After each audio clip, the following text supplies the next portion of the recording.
Hey, what's up guys, and welcome to the channel. Today we are going to be reading once again another Diary of a Wimpy Kid fanfiction story, and today I saw the recommendation for a murder in Plainview and I thought this would be a really cool story. I haven't read any of it, but I'm hoping it's like a murder mystery type of story. I just want to read like a really cool mystery fanfiction story because I don't think we've ever read something like that before. I have really high hopes for this story and I really hope it doesn't disappoint. So other than that, I mean, let's hop straight in. Today is the first day of Christmas vacation and it's already off to a bad start. I planned on having a nice, relaxing vacation. I hope to sleep in every morning and then hang out with Riley all day. I felt I had been pretty good this year, so I also hoped for a good haul on Christmas. However, it all fell through. This morning, Dad decided to wake me up at 6:30 to go shovel the driveway. I'm getting myself a new best friend. Wake up, bitch! It's all worthless anyways. My dad was annoyed that I was taking so long to get ready, so he ended up shoveling the driveway on his own, so I just went back to bed. Mom never usually just cooks us breakfast like this. I thought maybe it was to kick off our Christmas vacation, but I knew that wasn't right. While we ate, Mom suddenly put down her fork and waited for the rest of us to do the same. It was her way of getting our attention while we ate. She said there was a little bit of a tough topic she needed to talk to us about. Apparently, earlier, Riley's parents had sent him out to shovel and he hasn't been back since. They've already talked to the police and multiple other neighbors, yet nobody seems to know where he went. When breakfast was over, I went upstairs and tried to call Riley myself. As I expected, it went straight to voicemail. For once, I was actually a little concerned for Riley, but that emotion quickly went away. I figured Riley had probably seen something shiny and followed it for a while. Or maybe he was hiding from the Harley brothers. The Harley brothers are terrorizing the neighborhood during Christmas break. Either way, I wasn't worried. At least not until the phone rang. Not my phone, the home phone. Mom picked it up before I did, but I still managed to catch part of the conversation. I couldn't believe what I just heard. According to Mr. Jefferson, Riley was found dead at 10:07 a.m. under a pile of snow at the bottom of our hill. I was surprised Mr. Jefferson was so able to talk about it. Okay, we're 3 pages in and Riley's already dead. So, I honestly don't know what to think because Riley rarely dies in the fanfiction stories, which is actually pretty surprising because he's just like the most likely person to die because he's just so stupid. And 3 parts in, we got Riley dead. And I don't know, Mr. Jefferson, right here, it says Mr. Jefferson was so able to talk about it. That's a little weird. Why is he so able to talk about it? He might, okay, speculations for what's going down. Since this is a murder in Plainview, my guess is Mr. Jefferson did it.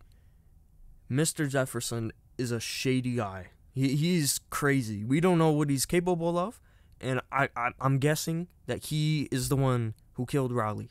I'm saying it right now.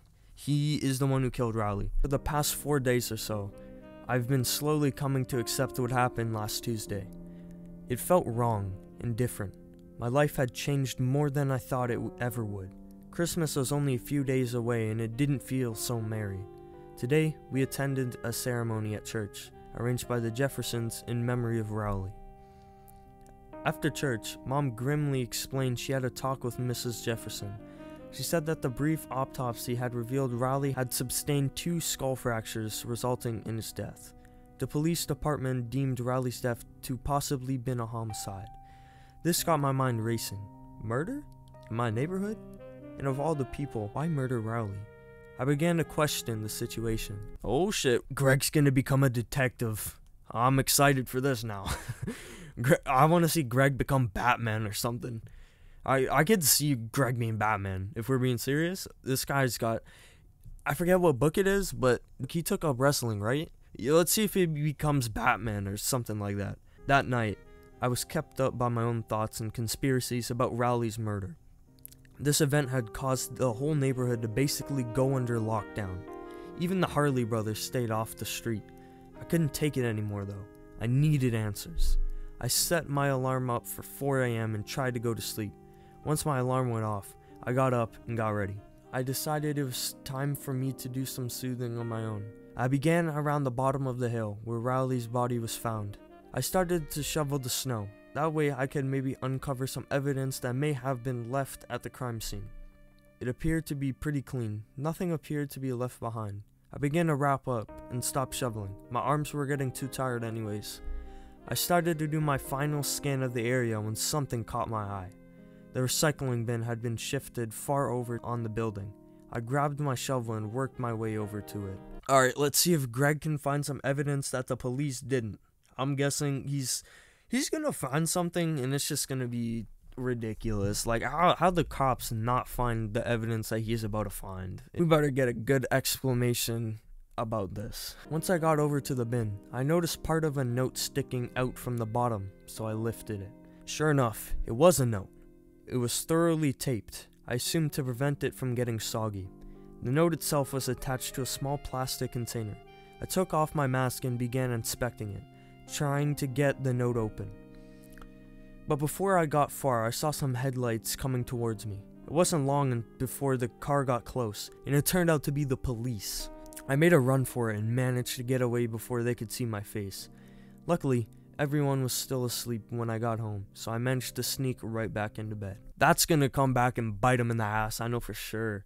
They're gonna find the footsteps to his house, and they're gonna either get some evidence towards Greg, and then he's gonna get convicted to jail, or Greg's gonna be fucking Batman, track down Rowley's killer, and then beat him up or something. I guess I'm not as sneaky as I thought I was. After breakfast, the police knocked on the door. Roderick answered. They asked if anyone had been out this morning. Luckily, Roderick said no. I thought they were going to push him further and ask to interrogate the whole family, but apparently, no was all they needed, and they left. I went back to my room and decided to finally check out what I found. I figured it must be nothing. After all, who would leave this kind of thing under a recycling bin at a crime scene? I began to peel away at the tape, fully revealing the note. I was hesitant to read it. I was so worried that I'd be right. What if the note was linked to the murder? What would I do? Tell the police and have to explain why I was soothing around the crime scene? No, I had no idea why I'd even do this. I figured I'd get myself deeper into this mystery than I needed to be. Nonetheless, I opened and read the note. Believe it or not, I was right. You'll find that things will be better if you stop investigating. Consider this to be a warning. I was right. Whoever killed Rowley left a note, a threat. At first, I figured I was fine since it wasn't directed at me. But then I realized that I was investigating this. So, technically, it's partly directed at me. I started getting more scared. Now I had to find out what's in the plastic container. To my disgusted surprise, the container held a bloody tooth. Not just any tooth though, one of Rowley's. However, my curiosity sparked when I realized that this tooth wasn't just any of Rowley's teeth. This one had been knocked out a year ago when Rowley and I were playing pass. Something didn't add up. Friday. It's been a few days since I found the note at the crime scene. Every second, I've been aching to tell someone. It's really hard when your best friend is dead. Today I finally broke. I just had to tell somebody. The last person I'd expect I would tell would be Roderick. But somehow, that's who I told. I think I did it because surprisingly he seems to be quite mature about Rowley's death. I expected he'd be his unusual self, but he actually seemed affected by it. When I told him, he was shocked. Roderick decided we should try to anonymously submit the evidence to the police station. I thought it was quite a good idea for Roderick. We decided we'd head out at 3 a.m. and drop off the note in the plastic container. In a note that we wrote, we explained a bit about how we found it. Saturday. We did it. Last night at 3:30 a.m., Roderick and I snuck out and left the evidence anonymously on the front steps of the police station. Although I still wish Rowley's murder could have been solved sooner, I'm glad it's in the hands of the professionals instead. I guess it's time for me to start enjoying my vacation again.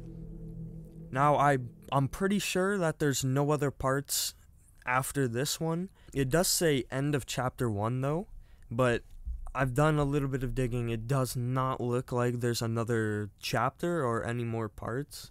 So that kind of sucks, but you know, I've been wrong about this stuff before, so if it does end up like there is another part, I will of course make a part 2 on this, because this story is exactly what I was hoping it would be. You got the mystery aspect of the story, and so far it's pretty well written, and I'm actually enjoying the story, so I'm really hoping that there's more to this story, and I just can't find it. But yeah, I mean, other than that, I think we have time for one more story, so let's take a quick look at a short one. Next story, it is called Fregley Takes Revenge.